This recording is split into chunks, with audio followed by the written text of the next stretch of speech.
right. All right, first of all, thanks for taking the time to participate in our study. I'm Michael, and today I'll be moderating this interview. The purpose of this research is to better understand students' general attitudes and experiences with men's footwear.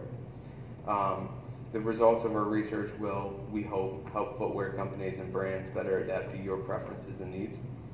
I want to stress that your participation is entirely voluntary. You may choose to answer any questions we ask, and you may leave at any time you choose. I am videotaping this session only so that I can easily produce a written transcript of the discussion. Before we start the discussion, I'd like to lay down a couple of ground rules. First, please silence all cell phones and other electronic equipment. I'd like this simply to be a conversation between us with no outside distractions. Thank you. Second, to make sure that we can hear what is being said, please speak as clearly as you can. Most importantly, please tell us whatever you're thinking. You know, I'm not looking for any particular answers. I am here to hear what you say. So first, before we get started, please tell me your name, first name only. Dominic.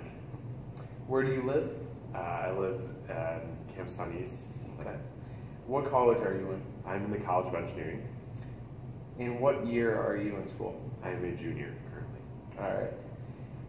First, when you think of footwear, what style comes to mind? I think of sneakers, like basketball sneakers, or something you'd wear around. And what draws you to this style of footwear? It looks flashy. There's a lot of colors and a lot of different styles, and they all look very unique for one another. And it's a lot of name brands that all look cool. Do you have multiple pairs of this style? I do not. I only have one pair of this style. Okay. And then, what are the positives of this preferred style? This style is nice because it's pretty comfortable, and as a day-to-day shoe, it works pretty well. It can be used for a lot of different occasions, like going to class or just hanging out with friends. And so it's a pretty versatile shoe in terms of what it can be used for. And on the opposite spectrum, what are some negatives of the sneaker style? So this sneaker style isn't really formal at all. So if you're trying to look nice, it does not work at all. And sometimes maybe won't be the most comfortable shoes either. You can sacrifice comfort for looks. All right. So, thinking about your preferred style, what brand comes to mind first and foremost? Immediately, Saucony. I'm like really faithful to that brand because it fits my foot really well. Other brands that I really like to shout to are like New Balance and some Nike. I like Saucony #1 though. That's my favorite brand. What kind of meaning does the sneaker footwear have for you? Or yeah. Meaning-wise, I think it shows a lot about yourself because it shows what you prefer in life. And some sneakers show that you prefer comfort, and some sneakers show that you're all about the looks. So for me, I think my sneaker shows a little bit of both. That I'm primarily focused on comfort, but style is a little bit important too. So you'd say it definitely gives you an identity? Yeah, it definitely does. And it's important. You can reflect yourself pretty well with your shoes. If there was no brand label associated with your footwear, would you still prefer it? Yes, and I think Saucony is not a very recognizable brand. It's not like a Nike or Adidas or Reebok, but it just fits my foot so well that I like it.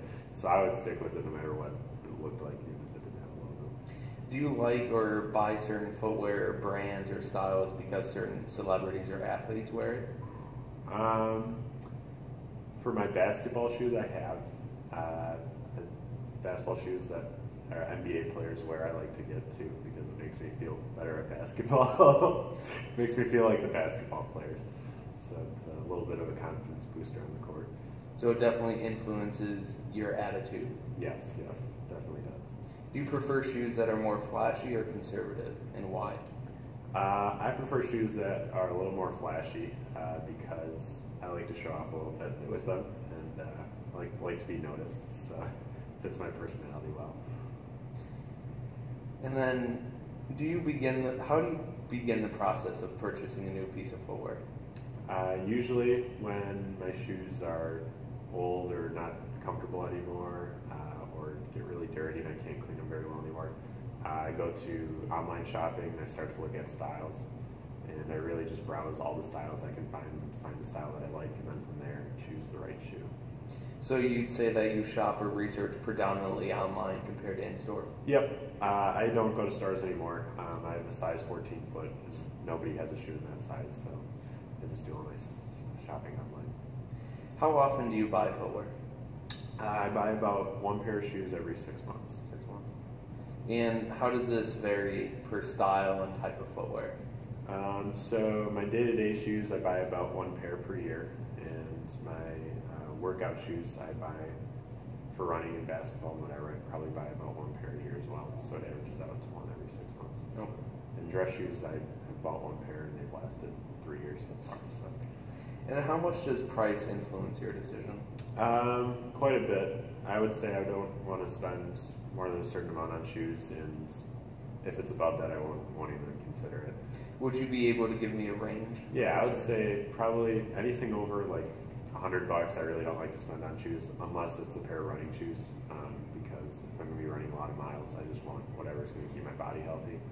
But for every day-to-day shoes, I usually try to keep it under $60, just because there's good options out there. You don't have to spend $150 to $200 on a pair of shoes. Would you say or consider yourself an impulsive buyer when it comes to footwear? Not at all. I'm very calculated in my shoe shopping. I will do my research and think about it for like a month before I actually buy a pair, because I'm really hesitant to buy a pair because they last a while. And regarding expectations for footwear, so how much do you plan to spend on a pair of shoes on average? On average, I'd say if we factored all shoes together, probably about $80. Day-to-day wear about $60, and workout shoes probably $110 to $120. And does it vary on the type of footwear, formal, casual, athletic? Yep, yeah, definitely. For formal wear, I would say I'm hesitant to, but I buy whatever fits my suits or whatever clothing I have, so I'm usually willing to spend a little more there because those shoes last a really long time. But for day-to-day, I try to keep it cheaper because they don't last as long. And I get a new pair every year anyways. And how long do you expect a pair of shoes to last? I would say running shoes, I'd say at minimum 6 months if I'm running a lot, and then at most a year. I never keep them more than a year. And then day-to-day shoes, I would hope at least a year, and then formal shoes, I would hope 5 years. And what type of features come to mind of your present or preferred shoe? So my present shoes all have really insulated soles that are very comfortable. They're thicker, a little heavier, but keeps my joints feeling nice. My knees, my hips don't hurt when I walk in them. So I like to have a lot of extra support in my shoes. So across all my lines, my formal shoes, workout and dress shoes, they all have extra padding in the sole just to keep it comfortable.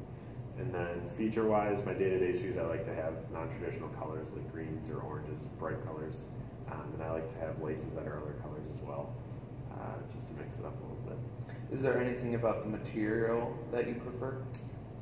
So the last couple times I bought day-to-day shoes, I got a little bit of suede on them. I really like the feel of suede. And it looks nice too. As far as the other shoes though, dress shoes obviously I think have to be leather to look nice. And then for working out, running shoes, I don't care what the material is, as long as they work. What features would you dislike on your preferred pair of shoes? I would say I would dislike having too thin of a material, so something that feels more like a sock than a shoe I would not like at all. I like my shoes to be pretty rigidly built and sturdy. I think that, I don't know, I like typical laces too. If it was really skinny laces or out of the normal laces, I wouldn't like it very much. Just tying my shoes wouldn't be the same. And then I also like it when it rides up a little higher on your ankle, so shoes that are really low around your ankle I don't like. So the low cut style. Right. Okay. I'm definitely more of a medium cut or a high top style guy. And what are the 3 footwear brands that come to mind just immediately? Saucony, Brooks, and New Balance. And of these 3 brands, which would you most closely identify with? Definitely Saucony. Yeah. And thinking about your experience with Saucony, would you continue to purchase from them? Absolutely. They've been very good to me in my body. I bought my first pair 7 years ago, and that's pretty much all I bought ever since. And then is there any footwear features that you would like but don't receive from Saucony? Or these other companies? Not at the present. I would say from New Balance, maybe they have a lot of different styles and a lot of different color options, but if they could maybe trim their price down a little bit, I would buy some more of their stuff. I like Saucony because they have frequent sales and the shoes they have some selection but not a lot, so it makes the choice easier. You don't have many choices to choose from. So find something that I like and just go for it. And then based on your answers, I would assume that you would consider purchasing footwear from a not well-known footwear company. Would you agree with that statement? Yes, absolutely. I'm not scared to buy from a small company or a company that's not huge because I'm more concerned with the product than the name. What is your likelihood to purchase from a non-well-known brand in comparison? Extremely likely compared to a big brand. When they have online shopping, it makes it easy to buy a shoe that's not from a well-known brand. And with that said, would you always buy a non-well-known brand over a branded item based on price, based on features? I wouldn't say I would always buy it, but it's definitely going to be the first shoe I would look at. I'm not going to limit myself to it, but it's going to be the first place I go to. Well, that is all of the questions I have today. So thank you very much for your time and participation in this interview. I definitely got some well-known and insightful comments from you, and thank you very much. Thank you.